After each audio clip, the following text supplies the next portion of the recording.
So in this problem here, let's do a quick little analysis. So imagine that these cars are actually like a box whisker plot of all the analysis of it. And so it says it takes these cars and then it divides all the results by 200, and then 5,000 is subtracted and the results are. So what happens when I subtract 5,000 from all these is, so if I take this data set here, if I would take this, basically what's going to happen, if I would take this data set, if I want to subtract 5,000, like every single value will be subtracted by 5,000.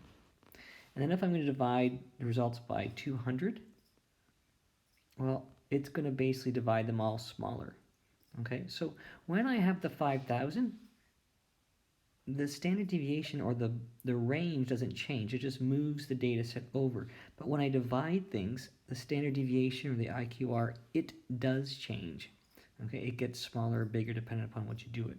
So the mean and standard deviation are affected by subtraction and multiplication or division. And so what happens if I know that the original, if this is the original mean, let's say the original mean, I'll call it x bar. Let me undo that. We'll call it x bar as the original mean. Okay. If I took that and I subtracted 5,000 and then I divided it by 200, I would get, it says 9.6.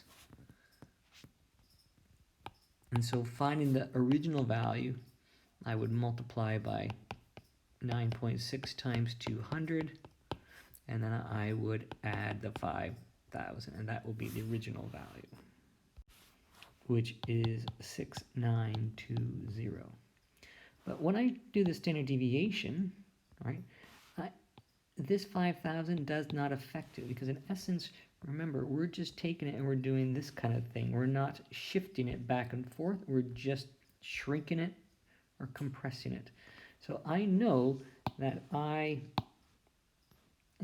each of these values is divided by 200, and that I know ends up being 215 as the new standard deviation. So the original standard deviation is going to be 215 times the 200, which when I do that ends up with 430 kilograms.